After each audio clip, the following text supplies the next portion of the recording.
This Saturday, November 21st, the Ultimate Fighting Championship will treat us to its second-to-last pay-per-view event of 2020. UFC 255 will go down in history as the night of the flyweights, as 5 of the 12 bouts will take place in either the men's or women's 125-pound divisions, including, of course, the title doubleheader atop the card. Even outside of that quintet of fights, however, the card skews remarkably light, with no heavyweight bouts and only one at light heavyweight. Combined with the fact that only 4 fighters on the bill are over 35 years old, this feels like a card built for speed. Of course, that might be an attempt to cover up that fact that the card is light in another way. Outside of the flyweight division, where 2 of the fights are for titles and 2 others have at least somewhat immediate title implications, UFC 255 features no top 10 fighters. Good evening and welcome to the Sherdog Radio Network preview for UFC 255, Figueiredo versus Perez. I'm your host, Ben Duffy from Sherdog.com, and with me is Keith Shillan, executive producer of the Loudmouth MMA Podcast Network, as well as a writer for Sherdog.com and a host and creator of numerous shows for Sherdog Radio, including the Shillan and Duffy Show. Keith, I will lead off with this question. Leaving aside my extremely forced metaphor about the literal weights of the fighters, does UFC 255 feel light for a pay-per-view? Oh, absolutely. First of all, what an introduction, man. You keep cranking these out perfectly, and I appreciate the introduction of me. I don't know if I ever got it that well, so yeah, way to go. Yeah, I mean, if we're being honest, it feels like a fight night card, like a good fight night card. Like, oh, wow, 2 title fights. But think about this, and I could be wrong, but Figueiredo's 2 fights against Benavidez, both for the title, they both were fight nights, weren't they? Like, neither one was a pay-per-view. Yeah, there was Fight Night 169 and Fight Night 172. Yeah. So, I mean, he faced a bigger name in Joseph Benavidez than Alex Perez. And those weren't pay-per-views. Valentina Shevchenko, when's the last time she headlined a pay-per-view? Amanda Nunes rematch, I believe? I mean, I could be wrong, but, you know, most of hers are co-main events, and that. So, what happened was they wanted something else, and that's not what happened. Like, wasn't there another fight? Was it Usman and Burns? Was this was scheduled for this, right? No, I don't think that was this one. Like, was it rumored? Was it rumored at least? The one that I thought was rumored for this card was Aldo versus now I can't remember. Because the Amanda Nunes got canceled. That wasn't on this one. That was on the next one. Right. You know what? I'm going through, and you're right. I think they expected it, but it never got even like rumored to happen. The Burns and Usman. But yeah, I mean, this is not what they wanted. I think they wanted something else, but it is what it is. It is what it is. Here, put yourself in the shoes of a casual fan. You're the fan who watches at least part of most of the free ESPN cards. Maybe you order a couple of pay-per-views per year. Maybe you go out to the Wings and Boobs for a couple more of them. The last 3 pay-per-views were Khabib Nurmagomedov versus Justin Gaethje, Israel Adesanya versus Paulo Costa, and Stipe Miocic versus Daniel Cormier 3. Yeah. After those 3 in a row, is this one getting you out to the Wings and Boobs? Is it getting your wallet out of your pocket, or are you giving this one a miss? Well, I don't think they even know it. Like, if you're a absolute casual fan, this probably doesn't even come across your radar. You know, like a guy at work today asked me about Colby Covington of all people. And I said, well, there's actually a pay-per-view this weekend. He had no idea. And he, kind of always asked me, he's not, the big fan, but he'll ask me about Adesanya. Oh, this guy fights in Adesanya. Does he have a chance? One of those guys. And he'll find a way to watch it and read between the lines. But as far as, like, should you go to Buffalo Wild Wings to watch this or wherever place you go? Yeah, you should. I mean, we're about to record a breakdown of all these fights, so I hope you watch it. Yeah. And if you're listening to this breakdown, I'm assuming you're going to find a way to watch it, whether it's order it. But you know what? To me, if you get – oh, actually, I always say this, but I probably shouldn't say this now, but I always say get 8 friends to all throw in a couple bucks each, and then you can watch it. Not in the time of social distancing. Should I be telling people to do that? But you go to a bar and watch it, sure. But will they? I don't think it will. I think this is going to do historically bad numbers. And I mean, as you're listening to us talk about this, keep in mind that we're not denigrating this card. We're two guys that have probably put double-digit hours into looking into these fights, and we're going to spend at least an hour talking about them. So we're sure not trying to talk you out of watching these fights. And in fact, as we break them down, we're probably going to give you more reasons to watch them, because for a historically under the radar card that might do historically bad pay-per-view numbers, there's definitely some treasure on here. Yeah, there's some good prospects. If you're a fan of the Contender Series, there's a lot of Contender Series guys. I mean, we're talking about in the main event, Alex Perez. He could be the first guy in history to win a UFC championship coming from the Contender Series. And when I was thinking about that, it reminds me of about, and don't quote me on the exact year, but about 2004 when the Ultimate Fighters kind of burst on scene. Mm-hmm. And you've been around for a long time. I've been around for a long time. We'll remember this. There was like a divide between fans of MMA. There was the real fans who were before the Ultimate Fighter, and then the new fans. And it was like you were hated on if you were a new fan, and even the fighters who represented the Ultimate Fighter were hated on. They, Forrest Griffin fought Tito Ortiz. I still remember when Forrest Griffin almost beat Tito Ortiz. That was the one we were like, wait a minute, maybe these guys are pretty good. These guys were supposed to get blown out the water. These were reality stars. They weren't real fighters. And you kind of get that, like, not to the grand scale of the Ultimate Fighter like they did, but you get a little bit like that. Like, one of our, I don't want to throw him on the bus, but he said, like, oh, Perez got it because the Contender Series connection. It's like, Perez is a good fighter. That's why he got it too, and the door was open. And, is that the why he got it over Moreno? Probably. But so it doesn't have the same stigma as the Ultimate Fighter does, but there is still a little bit of that, like, there's people hate on Sean O'Malley and people hate on these Contender Series guys, and I don't get it. Nope. At this point, the Contender Series, it's just another feeder organization. I mean, I will look down on a Contender Series guy if I'm like, oh, dude, I saw you lose 3 times in LFA. You just happened to get a really great knockout on the Contender Series. But it's because I know that fighter. It's not just because I'm dismissing the Contender Series. That's absolutely right. Yeah. Another thing, going back to like why the card won't sell, it always goes down to stars. Just because someone's not a star in name does not mean that it won't be a fun fight, fun night. And also, like, you think about the main event, the flyweights have always historically, even when you had Demetrius Johnson, one of the most dominant champions of all time, a guy that I always said should be a star, but he, a guy who did some amazing feats, some of the most impressive performances ever. I mean, his armbar of Ray Borg may be the greatest submission I've ever seen. He's done all these things, but he couldn't sell. So you have that division who's always kind of been put on the back burner, but then you have a champion who's Brazilian, who doesn't speak English, which always hurts in the American market, the Canadian market, those English-speaking markets.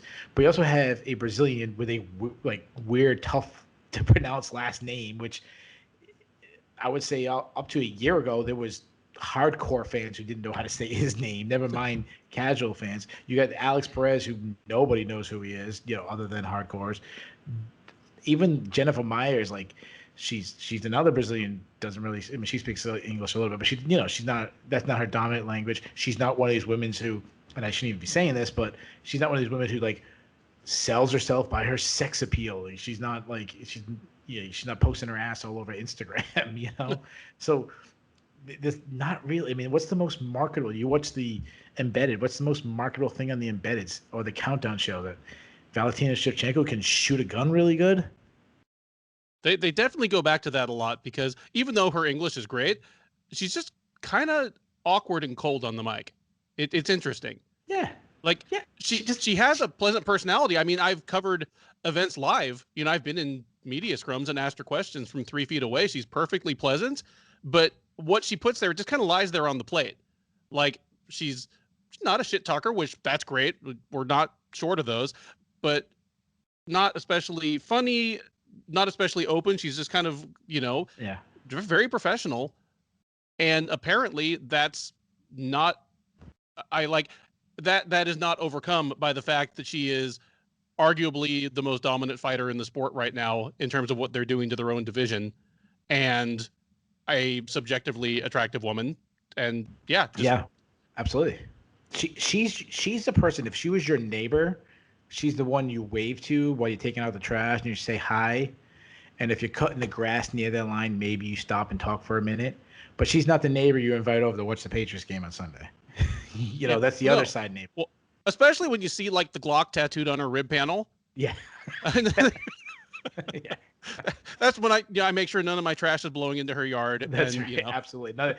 You make sure you have the bag on the lawnmower. None of those clippings are getting thrown over there. All right. With that out of the way, let's dig into the 12 fights that make up UFC 255. And right out of the gate, it is a welterweight matchup between Dana White's Contender Series alum Louis Cosce taking on the also debuting Sasha Palatnikov. Cosce made a very successful appearance on the Contender Series along with his brother Ariane back in August. In fact, both were scheduled to be on this card. We'll probably come back to talking about Ariane for a sec a little bit later. Cosce is 25 years old, 7-0. Sasha Palatnikov is 5-2. He's 31 years old. He does have the distinction of being the first fighter from Hong Kong to fight in the UFC, and that is legit, no smoke and mirrors. He is born, raised, and had a lot of his early career over there. But nonetheless, he's one of those guys that this is definitely a new thing to MMA in the era of COVID, but he's a guy who picked up stakes and moved to Vegas this year and started training at Syndicate just so he could be in Vegas and ready for a short notice call-up. And it appears to have paid off. Now, whether he'll be the first fighter from Hong Kong to win a fight in the UFC is an entirely different question as he walks into the cage. Right now, he's around a plus 300 underdog. Cosce close to minus 400 as the favorite.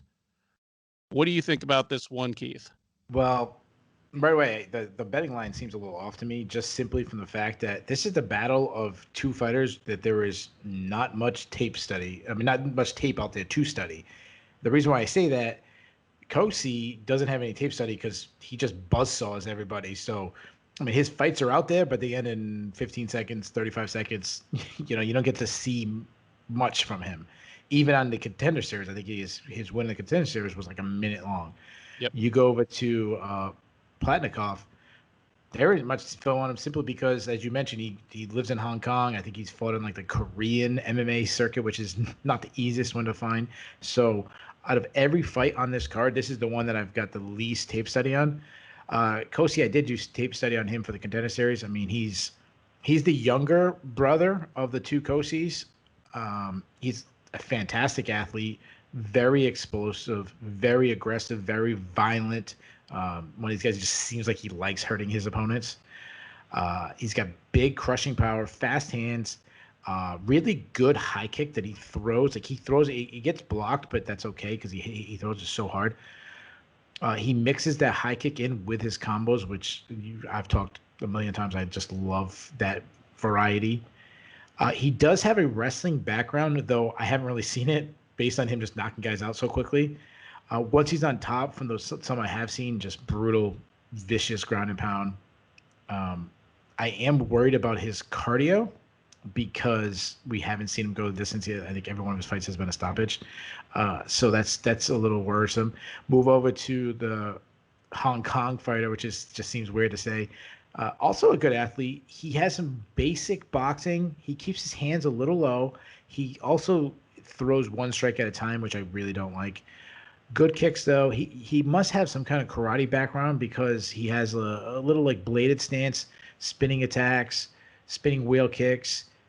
Decent wrestler, especially surprising for that circuit. Good reactionary double, pretty good in the scrambles. He does go for submissions a lot from one of the fights I saw, though he doesn't have a submission on his record. But I do like that he has gone 25 minutes, so I do like that. The reason why I said the betting line is off, not that I don't think Cosce should be the favorite from what I've seen, but there's so much limited film that I wouldn't feel confident making a bet on someone, especially at like Cosce's like -400 or something like that. Yeah. So from what I've seen of Palatnikov, nothing really stands out to me. And at least what I've seen of Cosce is very aggressive, hits very hard. So I'm going to go based off what I've seen, and I'm going to go with Cosce. I'm going to go with his history of him knocking guys out quick. So I'm going to say he lands a shot. I think he ends it early, and I'm going to give him a first-round knockout. Outstanding. I'm with you on literally everything you just said there, so I won't beat any of it to death. Two guys that there's not a whole lot of tape to go on, but Cosce's power, aggression, just everything he throws is with murderous intent. And thus far, it's been enough. You'll always see those guys, they'll hit a wall at some point where somebody is experienced and defensively sound enough, or they themselves are a good enough athlete that doesn't work anymore. And they run into the wall that Johnny Walker has. This is not going to be that wall for Cosce. Based on what little I've seen of the two of them, I think Cosce is going to just be a shockingly stronger, faster, and more explosive athlete.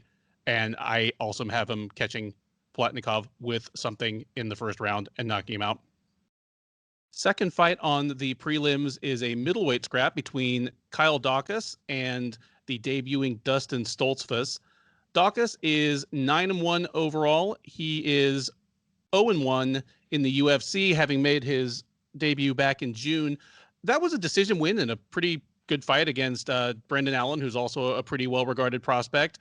Before that, he was a regular in the Northeast scene. He has appearances in Cage Fury Fighting Championships, Ring of Combat. He was a winner on Dana White's Contender Series last summer, won a decision there, but did not get the immediate offer of a contract. He has made it here, and he will attempt to right the ship against the debuting Stoltzfus. Stoltzfus is an American fighting out of Germany. He appeared on Dana White's Contender Series in August, and he is one of two fighters on this card who made me cringe by showing me people's arms going on backwards or legs going on backwards in their most recent appearance. Daukaus is a healthy favorite here. He's sitting around minus 275 right now, where you can get Stoltzfus around plus 230 or plus 240. Keith Shillan, are those odds in keeping with how the fight actually looks to you? No, I think it's a little wide. I think that's going to be a theme of the night, that the betting lines are much wider than I expect. The other theme, as we should mention, is the battle of the Contender Series veterans. In this one, there is, I just looked, there's 6 Contender Series veterans on this card, so we're going to say Contender Series a lot. I'll start with Daukaus. Southpaw, he really stalks his prey. He is a very technically sound striker, much different than his brother. His brother's more of a brawler. He's very technically sound. He stays so relaxed and so comfortable, which I love. He does drop his hands, which I don't like, and that actually led him to be rocked several times. But he's fought some good competition already, even though he's only making his second appearance in UFC. Fast jab, very accurate left hand. He kind of just touches until an opening is there. Then he unloads the power shots, which I absolutely love. That really keeps his cardio going. Deceiving power, he, I think by his physique, because he's kind of like long and lengthy guy, you don't think of a, big cracker, but he does sit on his punches and delivers some good power. Nice long kick. He uses that kick to the body of orthodox fighters, meaning that he's a southpaw. He kind of blasts that. Very good grappler, too. He's a submission threat. I mean, 8 of his 9 wins, 8 of them have been submission. His only fight that he didn't get a submission was the one on the Contender Series against Michael Lombardo, which is one of those ones where, Dana doesn't give him a contract because he didn't get a submission. You're like, dude, he's got 9 fights and 8 of them have been ended by, stoppage. He, the submissions he likes to go, he likes to attack the head. So you look at your guillotines, your Darce chokes. He will lose a position going for a sub, and his get-up game kind of sucks. If he gets on bottom, he struggles to get up, and we saw that in the Brandon Allen fight. That was a difference fight. Brandon Allen, top control, and absolutely brutal Brandon Allen type ground and pound. Move on to Stoltzfus. I like Stoltzfus too. I liked him on the Contender Series. He's well-rounded. He switches stances. He can be a little gun-shy at times, kind of looking for the perfect strike. But he does that because he has some decent power, sits on his punches. He's got a really good slip and rip right hand. And he whips that right hand. It really is his go-to punch. Occasional spinning attack. Pretty good leg kicks. He's a good wrestler, but he's a really good just a submission threat. He's got 7 wins by submission, as you mentioned, he like break guys' arms. He has multiple submissions by different moves. Like he's got a knee bar, a twister on his record. So you got to like that. And he's also good at scrambling. He's good at getting back up. So as a prediction, I really like Daukaus as a fighter, but I really don't like his fight IQ. And what I mean by that, the one that really jumped out to me is the Brandon Allen fight. If he just stood up with Brandon Allen and stopped initiating grappling, he was going to win that fight. Like he was battering Brandon Allen on the feet. But like there's something in him that says like I have to grapple. Like I think it's like I don't want to just be a kickboxer. I want to be a full mixed martial artist. So he like needed to go to grappling too when he shouldn't have because he was losing the grappling but winning the striking. I feel like he could be the better grappler than Stoltzfus. It could at least be equal, but I know he's the better striker. If he can keep this on the feet, he should win. I just don't know if he will do that. As far as a prediction, who I'm going to take against my better judgment, being that I'm worried about Daukaus' game plan. He is the more skilled fighter, and I like him, in the long run. I think he has a better future. So I will take him to kind of batter Daukaus on the feet. I think he will drop him with a shot and then maybe look for a submission. I don't think he gets submission. I think he might just kind of grind and pound him and win. So I'm going to take Daukaus. I'll take him. I'm going to say, I'll say second round TKO by ground and pound. Outstanding. I see a lot of the same dynamics there that you do. It's interesting that you brought up the question of Daukaus's strategy, his fight IQ, because I have a little bit of the same concern about Stoltzfus. He is an aggressive guy on the ground, definitely looking for the submission.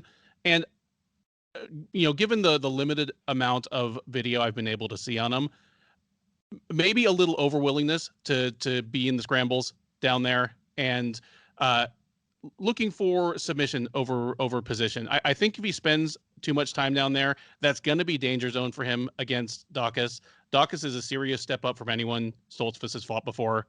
Like, I think Stoltzfus' best win so far is probably Jonas Bilstein, who washed out of the UFC. So give me Daukaus.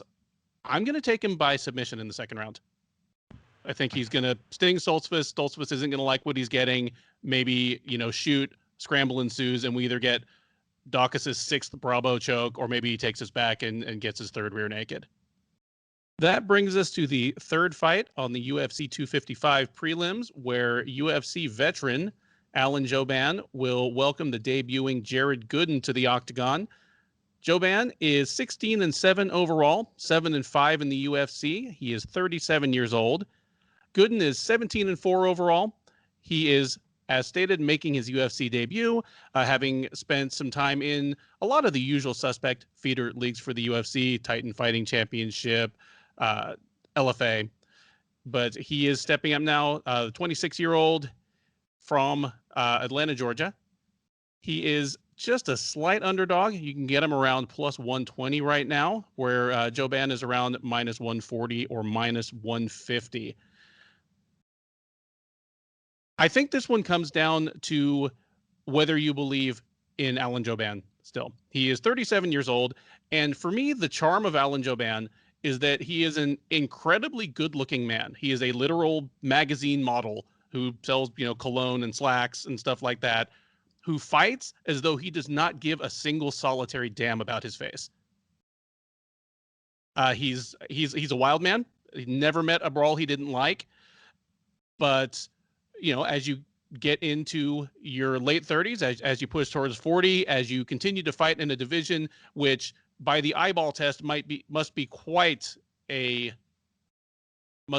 weight cut, the question always remains, will your stamina hold up? Will your chin hold up? Because that is what Alan Jouban's game runs on. It's not to say he doesn't have a variety of tools. I mean, he has a pretty diverse striking game. It's just more that he is willing to get into it and go toe-to-toe, sometimes with less skilled strikers than himself. The man loves to scrap.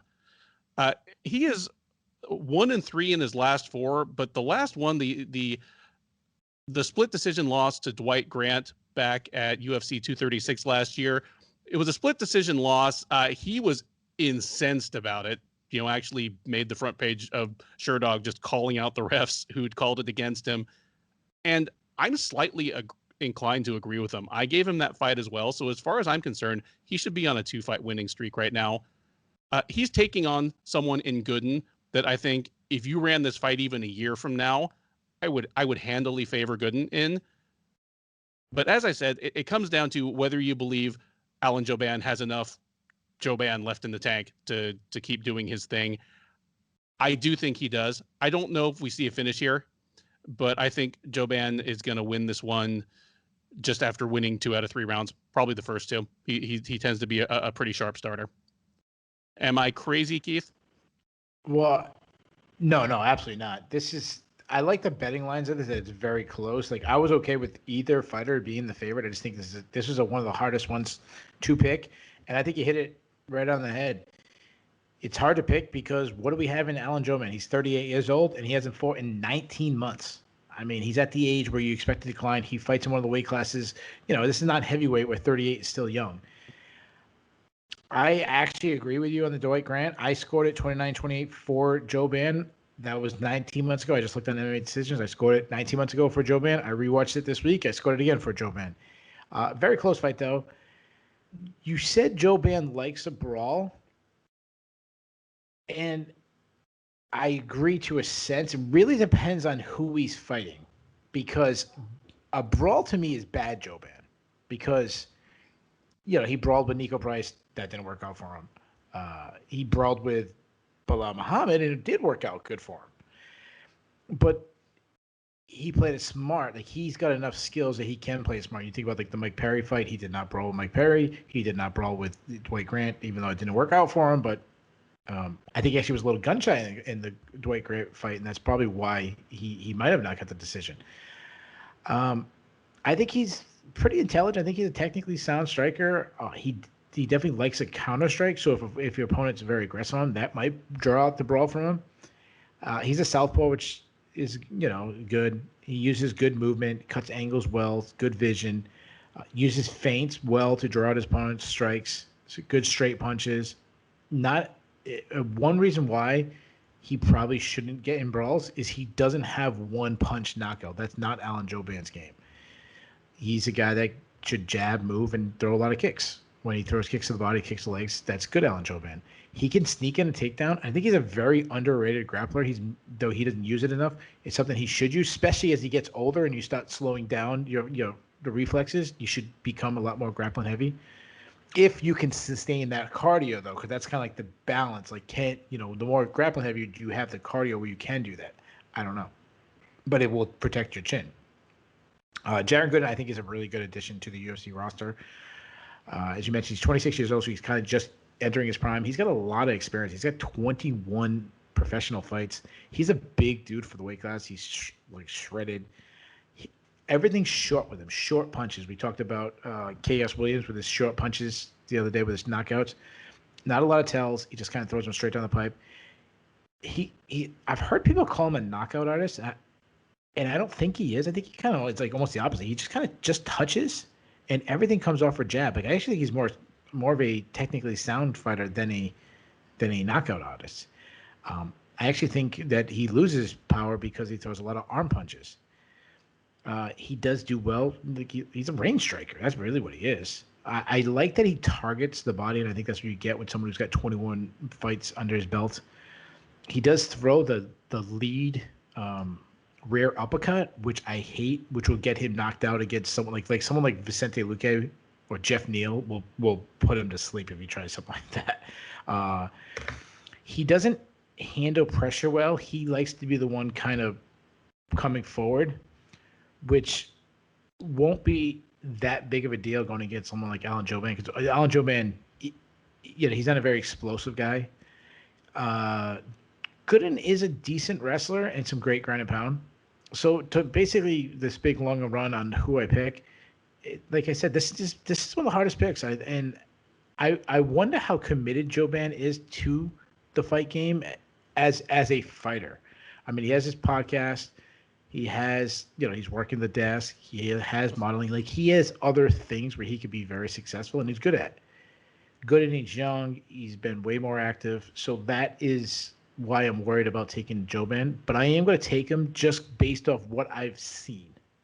I don't want to just simply, take away from Jouban because I haven't seen him. From one, going just strictly off their last fights, I still think Jouban's the better fighter. So I think he will land shots from range, especially his kicks. And I think he wins a very close decision. And maybe in the post-fight, he'll thank the judges this time. All right, that's it for the early prelims. So now we move over to the middle prelims, the late prelims. Who knows? At any rate, it's still welterweights. It is UFC veteran Nicolas Dalby taking on late replacement Daniel Rodriguez, who steps in for the other Cosce brother, Ariane Cosce. Nicolas Dalby, 18-3-1 with 2 no contests. And if you are paying close attention, that is a record that changed today on Wednesday night as we record this. Jesse Ronson, who beat Dalby just earlier this year, tested positive for performance-enhancing drugs, a steroid in particular, and just accepted a 20-month suspension, and that fight has been overturned to a no contest. So Dalby is now 18-3-1 with 2 no contests. He is 2-2-1 with 1 no contest in the UFC. He is 36 years old. He hails, of course, from Denmark, and he will be taking on Daniel Rodriguez, who he's not exactly Chaos Williams or Khamzat Chimaev or Joaquin Buckley, but he has come basically out of nowhere to go 3-0 in the UFC this year and has a chance to become, I believe, just the second fighter to win his first 4 fights in the UFC in 2020. He is 33 years old. He is a product of Dana White's Contender Series, but another one who did not receive an immediate invitation. But nonetheless, he's here now. He made the best of a short notice debut, taking out Tim Means in the second round of their fight, and has beaten Gabriel Green and Dwight Grant since then. He steps in for the other Cosce brother, Ariane, who was scheduled to fight Dalby, but pulled out with an unspecified injury. But just quick question off the top of your head. If it were Cosce against Dalby tonight, who would you have, Keith? Tough call because Dalby obviously is a good veteran. But I like the upside of Cosce, so I probably would have leaned towards Cosce. But if they do fight in the future and I change my opinion, don't hold this against me because I didn't do tape study for this. I did tape study for Rodriguez. But, yeah, that would have been a fun fight. Yes. This one should be fun as well. But speaking of lean, this is a fairly uncommon example of a fighter coming in as a late replacement and being a healthy favorite. Right now, Rodriguez is sitting around -300, -310, where you can get Dalby on the comeback around +250. Is there any value there, or is Rodriguez rightfully a 3-1 favorite here? No, I definitely don't think he should be 3-1. Should he be a favorite? Yeah, I'll tell you right now, I'm taking Rodriguez to win, but I think he should be more favored, like -220. But I mean, Dalby's a crafty veteran. He's fought some really good guys. I'll start with Dalby. He switches stances a lot, but he's very aggressive. Like, he comes hard, he hits hard. He's willing to eat a punch to land a punch. He's always thinking offense, and that kind of he likes to walk through punches. He lacks a head movement, but if he can get in his range, he's so physically strong, he can hurt you. But the best thing is, I think, is his kicks. He throws a lot of kicks. He has that Holly Holmes side kick thing going that I like. But he's well rounded. He can wrestle too. Like, he's not a Gracie on the ground, but he's got decent entries.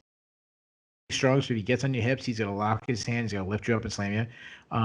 And pretty good ground control. He can sub you. Moving over to Rodriguez. Rodriguez is a guy, really good addition to UFC. I wasn't, really high on him coming in, but he's really changed my opinion. Southpaw, pressure boxer, fast hands. He cracks people. I mean, you just ask Tim Means, ask Dwight Grant how hard he hits. He's got a long jab. His left hook was crushing Tim Means. He's for a guy who's like known for his power, he's pretty technically sound too. He does need to tighten up his loop and punches a little bit. He does loop a little bit. He's got to tighten that up, especially as he climbs up the rankings, which if he wins again, he might get a top 15 opponent next. Sneaky takedowns. Like, he's not a bad ground guy. Solid takedown defense. If you make a mistake he can submit you. I think he's got 4 submission wins on his record, including that guillotine on 10 means. So he's well rounded. Between his power and Dalby's lack of defense, I expect him to get cracked. I think this is gonna be a really fun fight as the last. I think we're gonna have a brawl. I almost picked this as my fight of the night. I just think it won't last long enough. So give me Rodriguez. I'm going to take him win by second round knockout in a really fun back and forth affair. Fantastic. I see a lot of the same things that you're mentioning here. I also see a few parallels between Dalby and Alan Jouban, whom we just talked about. Their actual fight styles are in no way similar. They themselves are not similar, but they're two guys who are pretty aggressive and have gotten by on chin and durability and heart for a long time and are now pushing into their late 30s. Dalby was quietly one of the best stories in MMA last year. You know, he's a guy who had washed out of the UFC on the back of a couple of losses, went through admitted problems with depression and alcohol, then fought his way back to the UFC through one of the most sensational fights to take place in Europe that year, as he and Ross Houston just drenched the Cage Warriors canvas in blood to the point that it was declared a no contest just because the surface was unsafe to fight on. But makes it back to the UFC, beats Cowboy Oliveira in front of a hometown crowd, and just, yeah, it was like a Hollywood story. Then it all came crashing down when he got tapped out in pretty depressing fashion by Ronson back in July. Now that's overturned, so I don't know if it's Hollywood anymore. Now it's, maybe just, they're doing a TV adaptation of his story, but I don't like the next chapter of this story to be very happy. He's a guy who you've already talked about, the head movement. Even when he's winning, he's a pretty hittable guy. Rodriguez is just a lead-fisted dude. It doesn't look like he's swinging with murderous intent every time, but just all of his shots seem to have a lot of lead in them. I don't like Dalby to make it through that, and I think this is going to look bad for him. I expect him to lose by first round TKO.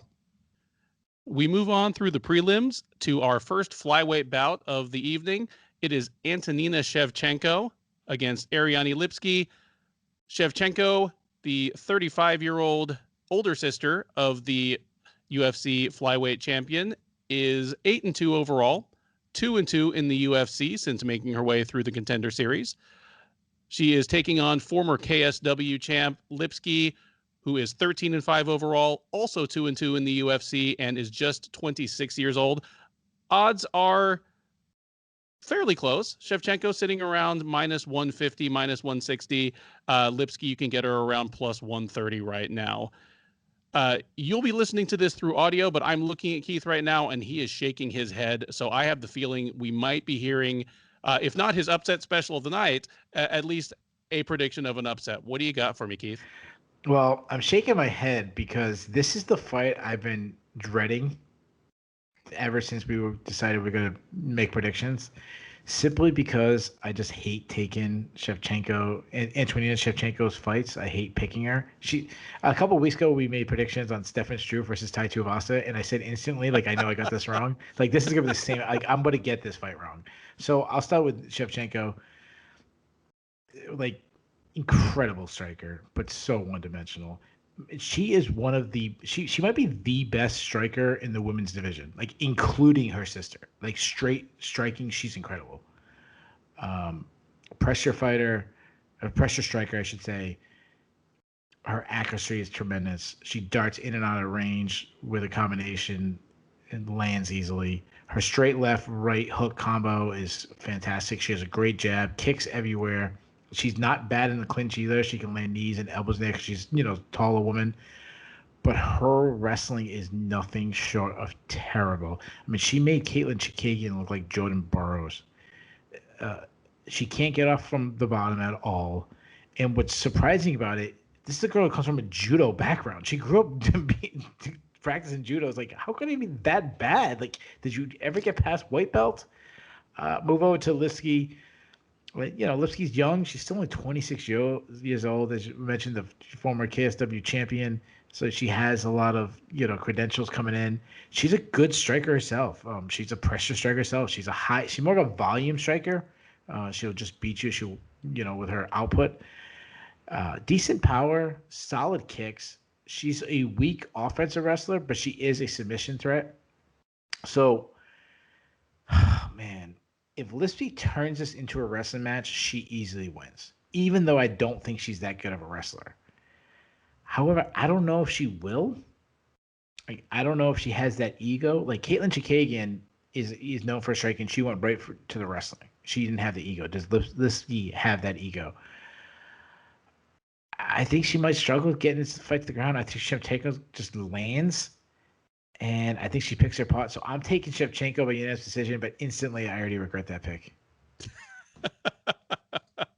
Well, we do have some dissension. There you go. Of course. You got it right. I got it wrong. I feel in some ways, I feel a lot of what you're putting down here, but the extent to which Antonina Shevchenko is the worst wrestler in the UFC, it can't be overstated. I mean, she made Roxanne Modafferi look like Curtis Blades. Like, it's on the books as a split decision for Modafferi, and that is low key just one of the worst cases of officiating or of judging. Modafferi won all 3 rounds. And she spent a good portion of all 3 rounds sitting on Shevchenko's chest and just punching the sides of her head. It was a bit of a moral victory that Shevchenko made it out of the fight without getting choked. Both of these are fighters who you can kind of point to it broadly and say, oh, they've beaten the not so good fighters and they've lost to the good ones. But it feels to me like Lipski is kind of pulling out of what was a very disappointing initial run in the UFC, whereas it looks to me like Shevchenko is what she is. I agree with you that she is a fantastic technical striker. Just, all of her techniques are beautiful, but she doesn't have the same pop athletically that her younger sister does. It honestly reminds me a bit of when Dwayne Ludwig was in his prime as a fighter and would just still get outstruck by guys who maybe weren't as technically sound, but just had faster hands and feet.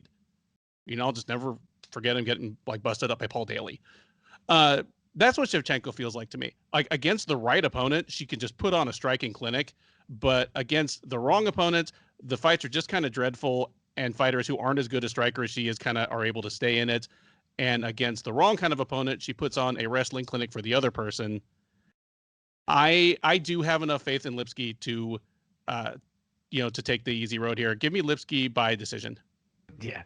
The most frustrating thing about Antonina's wrestling, or lack of wrestling, is that her sister is a fantastic wrestler. It's really weird, man. Yeah, like her sister's not even she's not an average, she's known for her striking, but she's average, Amanda Nunes is obviously well-rounded, but she's not this great wrestler. Valentina's great trips, great take. You'd see her judo background. You don't see it in Antonina. It's really frustrating. Next up at UFC 255, we have middleweights as Joaquin Buckley, the newest member of the UFC's Forever Highlight Reel, takes on Jordan Wright. Buckley, the 26-year-old, is 1-1 in the UFC. He's also spent a good amount of time in Bellator. Of course, lost his UFC debut to Kevin Holland. And then last month at UFC Fight Night, Moraes versus Sandhagen, destroyed Impa Kasanganay with a spinning back kick that is one for the ages. I do not know how long he will be in the UFC, but he will be on the UFC's sizzle reel for as long as there is an octagon being set up in any city anywhere in the world. He takes on Jordan Wright. Wright is 29. He won his first fight in the UFC over Ike Villanueva, and that was actually at light heavyweight. He now has a chance to step to his preferred weight class, middleweight. Wright is still technically undefeated. He is 11-0 officially. However, he has one no contest on his record. But Keith, our in-house Dana White's Contender Series expert, will be quick to remind you that that no contest is actually him getting dusted in 40 seconds by Anthony Hernandez. But after that, Hernandez ended up testing positive for that notorious helper of fast twitch reflexes, marijuana. So Jordan Wright still technically undefeated, but apparently the odds makers have seen that fight because Buckley is a minus 265 favorite, while Wright is coming in right around plus 225 or 230. Does Wright get smoked again? Keith Shillan. Man, so I hate doing this. Like, I hate seeing in a stereotype seeing a black guy and be like, he's so explosive. But it actually fits with Buckley.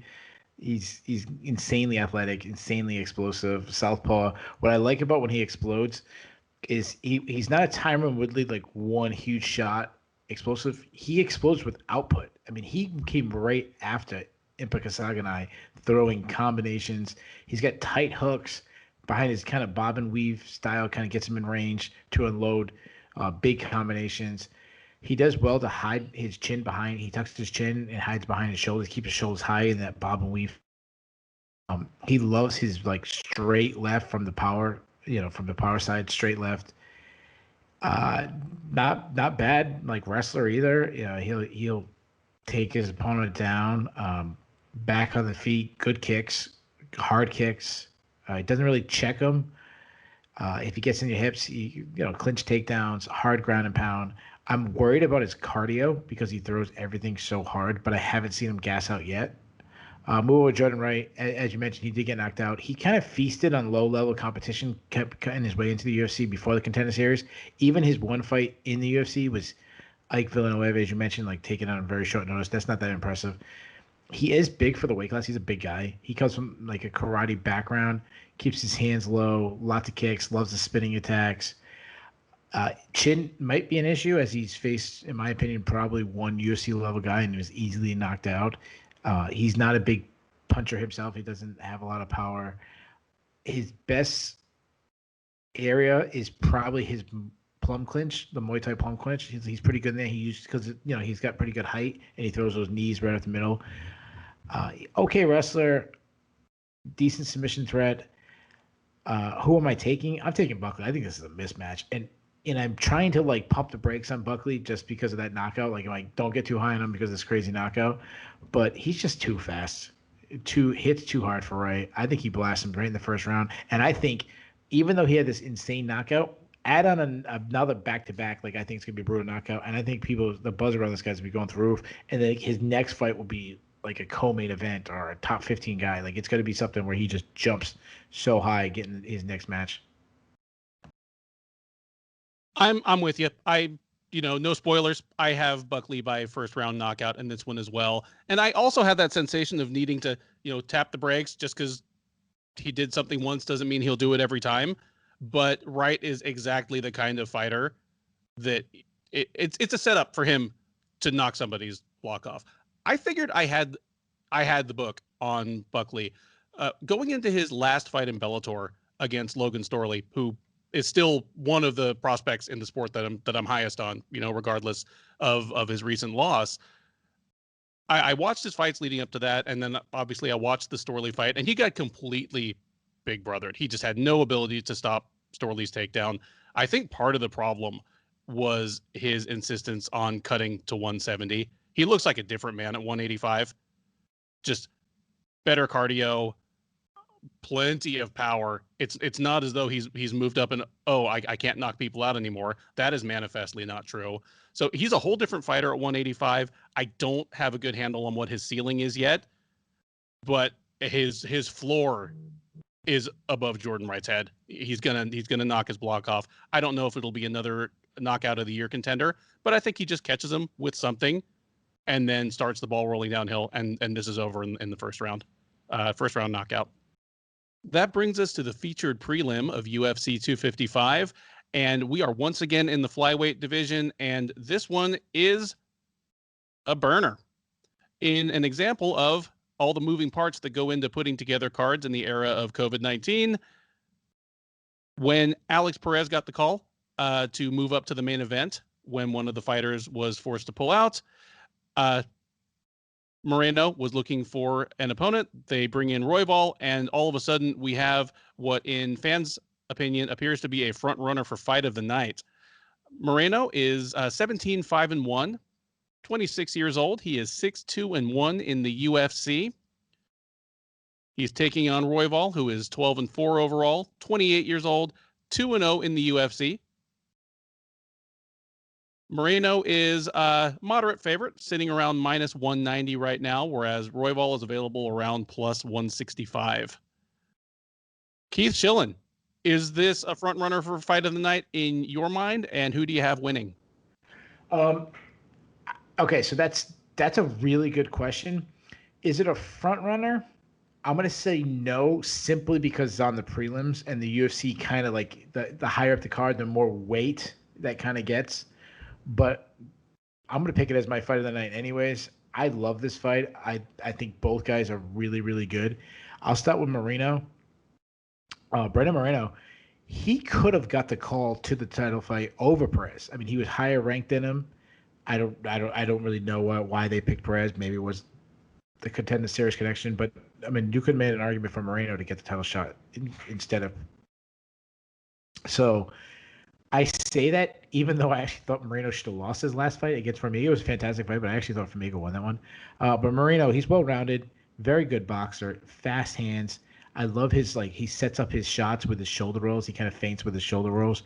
He also has a Baba weave style similar to Joaquin Buckley, who we just mentioned. He sits on his punches. He has a sneaky high kick. Like, he'll throw a combination and end it with that high kick, similar to what Robert Whitaker hit on Jared Cannonier.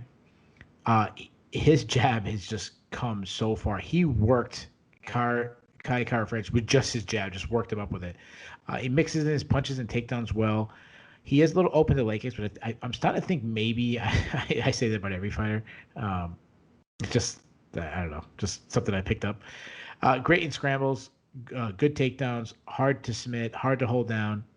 If you do get his back or something, he's got a Granby roll. Like, he always Granbys and finds ways out.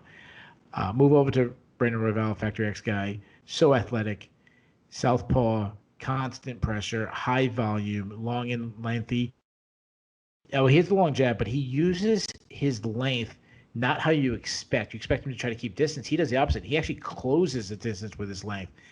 And what I mean by that is he'll follow a jab to close the distance, and he has such long legs that he can make up the ground in his opponent because he likes the in-close clincher where he can throw his knees up the middle, kicks everywhere. He loves flashy stuff. He has so much confidence. He'll throw a flying knee, he'll throw a spinning attack, great step-in knees. The negatives are his defensive flaws, keeps his hands low, loses power because he kind of throws from his hips. He was dropped by Kara-France because he keeps his chin high and he doesn't check leg kicks, which is, I say that about everybody. He is a wizard on the ground, though. Very flexible. He can catch submissions. He can catch subs and scrambles. He has a very funk style to his game. If people who follow the collegiate wrestling stuff know what I mean, but he's always keeping his hips moving. If you don't really get what I'm saying by that, it's similar to when you see Tim Elliott in scrambles, which was actually his first opponent in the UFC. Which that fight was so fun because the hips are always moving. That's a funk style of wrestling. He's a weak defensive wrestler, but I think there's two reasons for that. One, he's so comfortable if he gets taken down, but also he will jump on a guillotine and make it even easier. So I love this fight. This is the fight that I probably spent the most time on tape study. And one thing I've said this before, before I do tape study, I write down, okay, in a vacuum, these are the guys I'm taking. Change my mind in the tape study.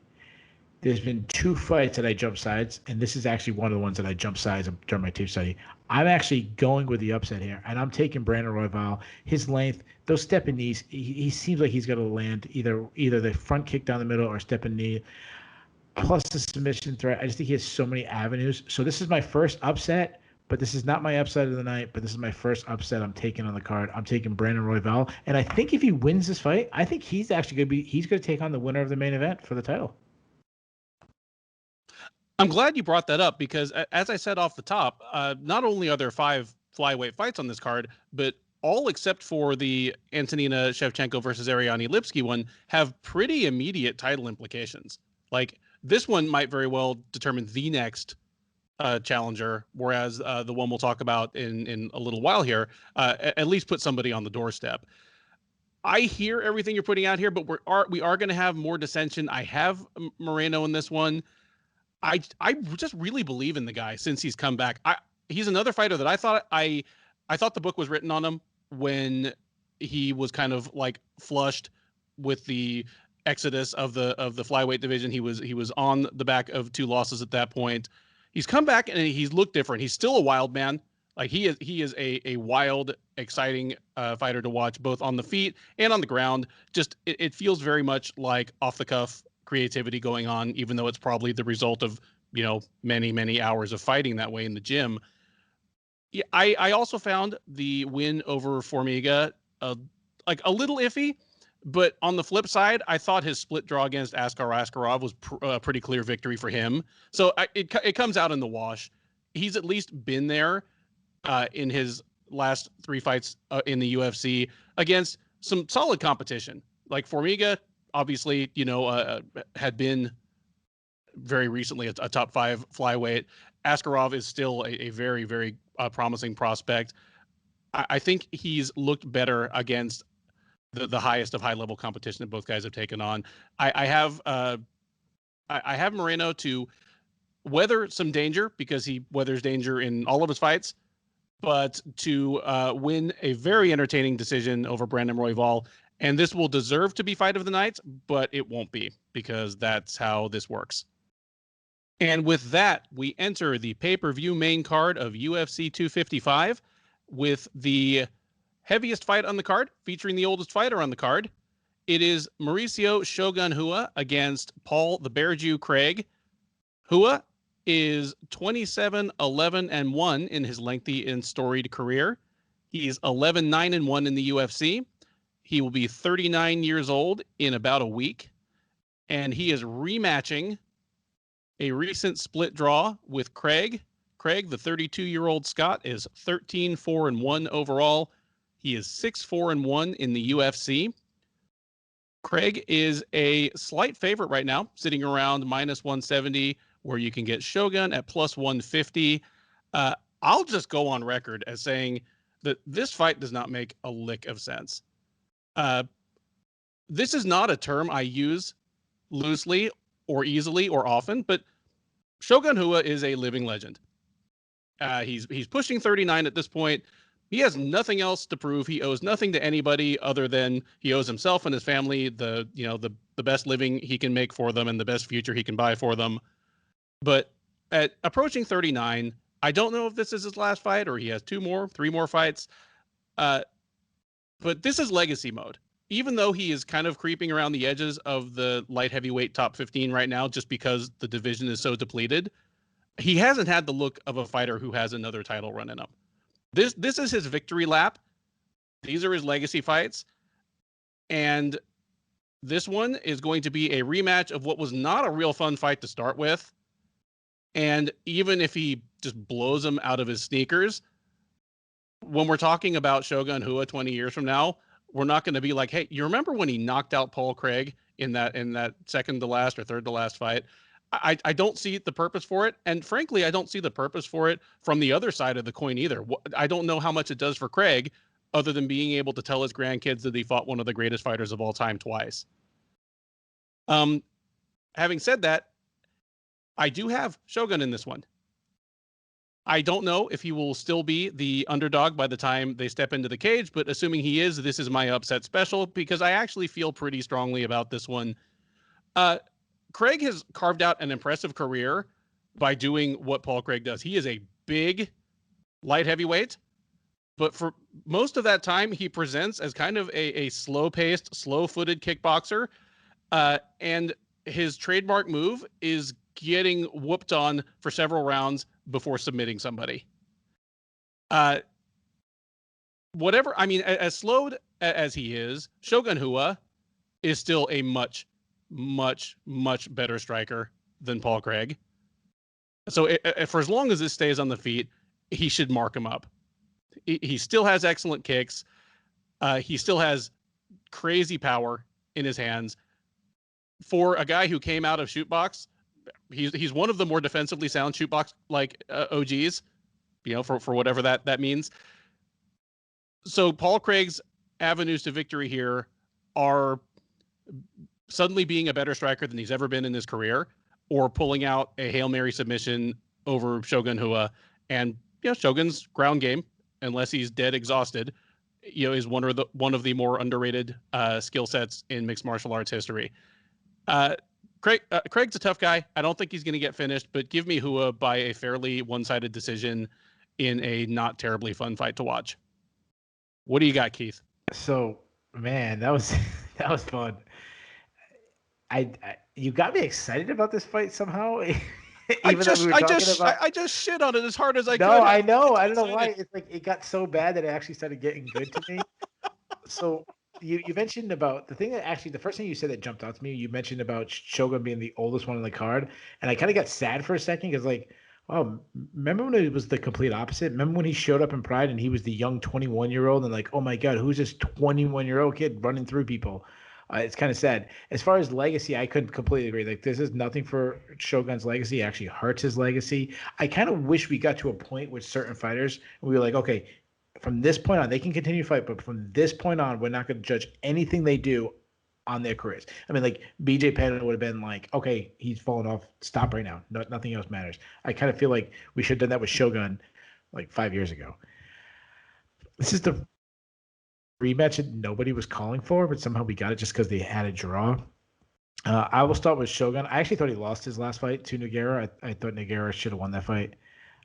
He is insanely tough. No matter how bad he gets beat up, he does keep pressing forward. I'll give him that. I'm impressed with that. He still does have some power, but he has taken so much damage over the years. Besides the wars he's been in, you think about the wars with Dan Henderson, the wars with Nogueira. Besides all that, the injuries that have happened to him too. He's had devastating injuries. I mean, think about the Mark Holman arm break, the ACL tear, all these things. So he's taken so much damage. He is really slowed down. His hand speed is just not there anymore. He doesn't use his kicks as nearly as much as it was when he was in his prime. He's still tough to submit if you get him down. And if he ends up on top, which will likely happen considering Craig will pull guard, and Shogun will occasionally get a sneaky takedown himself. He does have some pretty good ground and pound still, though he's not a submission threat. Though the commentary team will talk about him being a BJJ black belt. I think he's got one submission win on his entire career. He knee-barred Kevin Randleman, and he might do it again. Yeah. Yeah. Paul Craig, you mentioned him being tall and big, and I was thinking this. I think he would be better if he went to heavyweight. I think he should. I'm going to disagree with you when you said Shogun is a much better striker than Paul Craig. This is not a compliment of Paul Craig. I'm just going to say this. I don't know if I'm allowed to say this. You might have to edit this, but Paul Craig sucks. Okay, I don't know if I'm allowed to say that, but I could change what I say if I'm not. But that says Shogun's done. I just don't trust him. And Paul Craig, when they were standing, was actually winning the stand-up in their first fight. In fact, he almost knocked him out in the first round. He unloaded this huge barrage. And if he had any power, I think he would have knocked Shogun out. He does keep his chin high in the air and he can get cracked. I still think his kicks are okay. He is a submission threat and he likes to sub people off his back, but he plays BJJ too much. He wants to, he gets into those, when you do BJJ in the gym and you're all right, I'll go on bottom now. He has terrible fight IQ. What I mean by this is he showed no urgency in that fight. When he was on bottom and he was not getting a submission in Shogun, he didn't try to get back up. In fact, in the third round, he shot in and pulled guard for no reason. I'm if this guy thinks he's Ryan Hall or something on the ground, and he's not. He's just an ordinary grappler, and he's a terrible offensive wrestler. So who do I think wins? So Craig was lucky to get the draw. I thought Shogun won the second and third round pretty convincingly. I'm okay with You want to jump in? I'll just jump in and say, well, you were talking about how he did have Shogun in quite a bit of trouble in the first round of their fight. The reason we even have this draw to talk about is because one of the judges gave Craig a 10-8 round in that first round. Yeah. So I'm okay with that.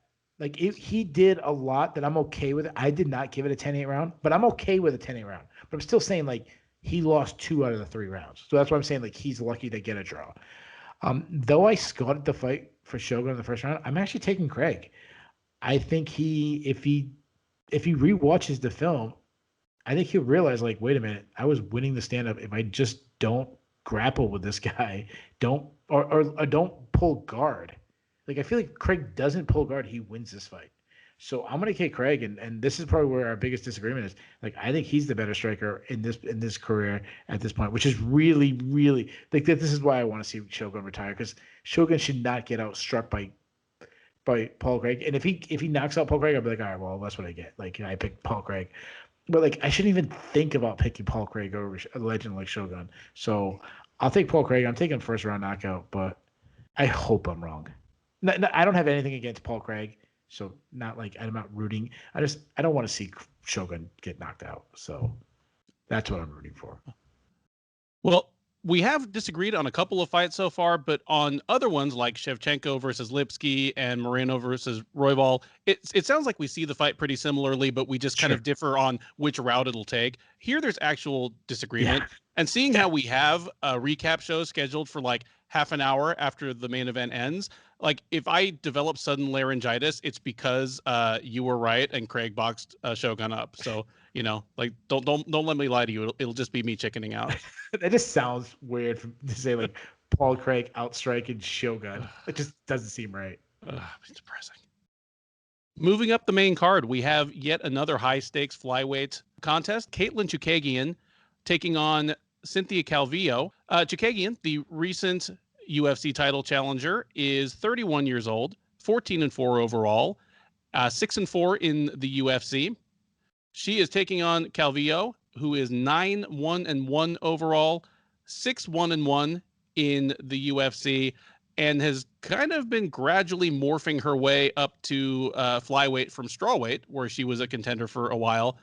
In her last fight, she took on Jessica Ai at flyweight. Before that, she fought Marina Rodriguez to a draw in a strawweight fight, for which Calvillo actually missed the weight limit, so she was basically halfway between both weight classes. Calvillo is a healthy favorite here, sitting around minus 250, where Chookagian is available around plus 210.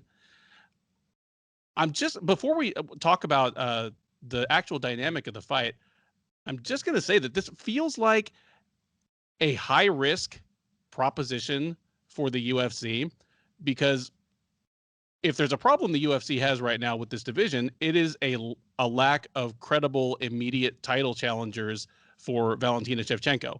She's almost, well, I wouldn't even say almost. She is in that place where Chris Cyborg was 5 years ago, where it's almost like, oh my goodness, what are we going to feed this woman in another 3 or 4 months? Let's, like, who's won 2 fights in a row? You know, let's make a sizzle reel for them. And in light of that, Calvillo is someone who is stepping in, and whether she likes it or not, she's going to be in the title picture quick. And she's fighting someone who is an underdog here, but could beat her. And if she loses, it's a lose-lose situation for the UFC, because Katlyn Chookagian needs to do a lot before anybody is going to want to see her fight Valentina Shevchenko again. Yet she could completely throw a wrench into the works, because, like I say, whether Calvillo wins or loses tonight, if she wins her next 2 fights, she's probably in a title shot, and she might be the person who's getting a title shot. But we remember how Katlyn Chookagian boxed her up for 3 rounds just a year ago. So it's really just them taking a chance at kneecapping a title challenger in a division where they desperately need title challengers to be coming down the pike. Having said that, I do think Calvillo is going to win this one. I have waffled back and forth. She struck me as the kind of person that Chookagian might be able to make her long-range kickboxing thing work on. But then I saw the difficulty that Chookagian had keeping Jessica Andrade off her. And Calvillo is not Andrade, but she has a similar physicality and just brute strength to her. And I don't think Chookagian's going to be able to just long distance kickboxer for 3 rounds like she has, say, Antonina Shevchenko or Jennifer Maia. So I don't think she's gonna finish her. But give me Cynthia Calvillo by a one-sided decision. Calvillo takes all 3 rounds, and it's just not a super exciting fight to watch, because there's probably not going to be a finish. But Chookagian just can't keep Calvillo off her. Calvillo can get it to the ground if she wants, or can mash her in the clinch and against the cage if she wants, and wins all 3 rounds. What do you say, Keith? Well, I want to talk about what you addressed to start. You talked about the matchmaking being shaky. The Calvillo was going to fight Lauren Murphy. That fight made a lot more sense because now the winner is your title challenger. Mm-hmm.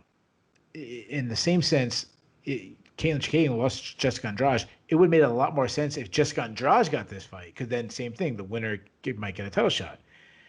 You have a lot of Robert Whitaker, Jared Cannonier thing going on here, where you could knock out the contender, and then you already have someone that we saw get dominated. I'm going to say this right now, and the reason why I'd be worried, I know you just took Calvillo, but Calvillo should not be a negative 270 favorite over with Katlyn Chookagian at plus 230. Now, I'm looking at the line. The line started, Katlyn Chookagian was a plus 134 underdog. That seems like what it should be. Plus 230 underdog to me is insane. This fight should be close to a pick 'em. I'll start with Calvillo because she's the fun toy right now in the division. She definitely has improved her stand-up over the years. She still a basic just boxer with a little bit of a high kick that she sneaks in. Does switch stances. Does well to keep her head off the center line, which I like. I understand you said that she has very physical in the grappling, not in the striking. She lacks power in her striking. Her striking really doesn't excite me at all. On the ground is her forte. Decent entries. Does well. She doesn't blast through entries. They're not light and fast. But what she does is she gets on her opponent's hips. She does very well to drive through them and finish the takedown. Very slick back takes. Good ground and pound. I definitely think she's strong, but I don't think she's just going to draw as strong. I mean, that's excuse me. That's the only girl in MMA that I don't know if anybody's pound for pound as strong as Jessica Andrade in the female division. And so I'm a little concerned that she's undersized, and then move that over to Katlyn Chookagian, and she's complete opposite. She's big. I mean, Katlyn Chookagian lost. It would make more sense to me if she went back to bantamweight because she's already lost the champion. She's long and lengthy, good movement, straight punches down the pipe, works behind a jab, high volume. But if we're being honest with her high volume, a lot of it's just that throwing to that open space where she kind of tries to trick the judges into making it, just looks better if you're throwing punches, the other person's not. I do like that karate kick that she does, a side kick that's similar to what Nicolas Dalby does. She was rocked by Jessica Andrade, which is not good, and this is a quick turnaround for someone to rock, but it was a body shot that rocked her. It wasn't like a headshot, so you feel a little bit better about that. She's strong in the clinch. She's strong in the clinch because of her length, because she's tall. I think she's an underrated grappler. She trains under Renzo Gracie and John Danaher, 2 legends of BJJ. She has sneaky takedowns herself, good top control. We saw it again, Shevchenko. I mean, she just swarmed her. A lot of that has to do with Shevchenko, but solid ground and pound. What I liked is how intelligent she was. Is that, and we talked about this earlier, she didn't have the ego. She went this is the area I'm better at. I'm going to go right to it, and I like that. So as far as the prediction goes, like I said, I can't believe Chookagian is a plus 220 underdog. I actually think she should be the slight favorite. So I think she uses a movement. We're going to disagree again. I actually think she does outstrike Calvillo from distance, and I think she has enough takedown defense to stop any of Calvillo's entries. I expect Calvillo to eventually get her down, but I think it's going to be a very close fight. But I'm going to take this Chookagian by decision. So that's another upset pick for me. Fantastic. And one more case of dissension. After we were halfway through the prelims, I thought we were just going to agree all night. That wouldn't be very exciting. I have a feeling we might not be done either. Uh-oh. Because I know you're taking. I know you're taking Jennifer Maia. So Well, we'll get to that. Before that, we need to talk about one more fight.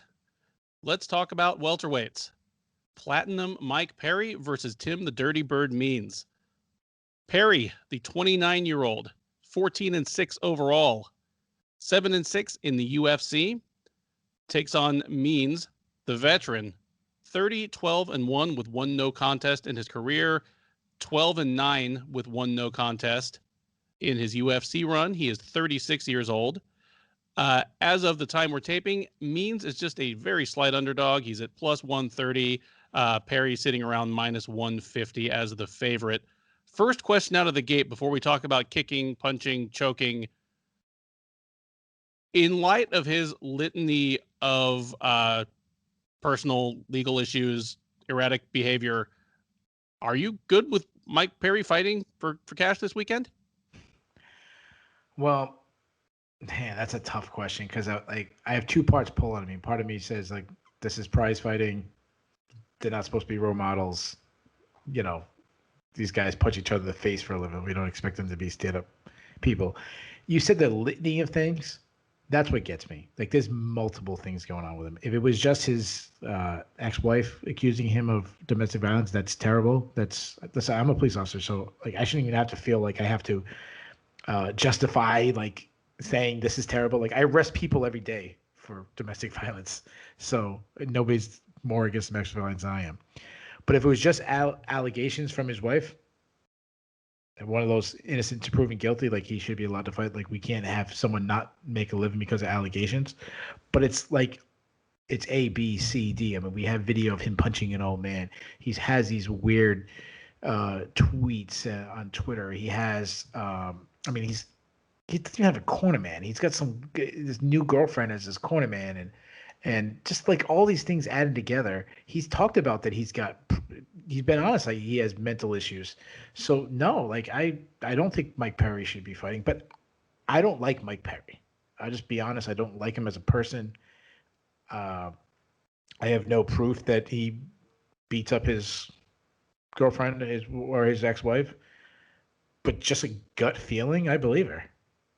Just from the things I've seen in this guy. Now, I'm not saying that this happened. I have no proof. I don't want to keep saying that so no one says, "Oh, yeah." But just that gut feeling me like I was watching this week. I've been watching a documentary called Dark Side of the Cage. It's a documentary on professional wrestlers, and like two of them I watched recently. One was on Chris Benoit. One was on Jimmy Snuka. Chris Benoit killed his wife and his kids. Jimmy Snuka was accused of killing his ex-girlfriend. Now, I am not saying Mike Perry is going to kill anybody. I'm not jumping to, but I'm saying like these guys didn't, like Jimmy Snuka didn't just kill his girlfriend. Like watch this documentary and there was like signs beforehand about him short temper and instantly snapping and vice versa. Like there's signs of Mike Perry. There's signs of a bigger thing happening. So that's what really worries me about Mike Perry. And honestly, like, should he be taking more punches to the brain? I don't know, because he seems like he's got a lot of like screws loose in his brain. All right. I mean, I will just chime in and say I agree. Like Keith and I do not agree on everything. We don't, and certainly we've not agreed on the outcomes of many of the last few fights we've talked about. But I am not saying that legally Mike Perry should not be allowed to fight. You know, as Keith said, he is innocent until proven guilty. I don't even know if I'm absolutely saying that the UFC should step in and forbid him from fighting. You know, they only make money if he fights. He only makes money if he fights.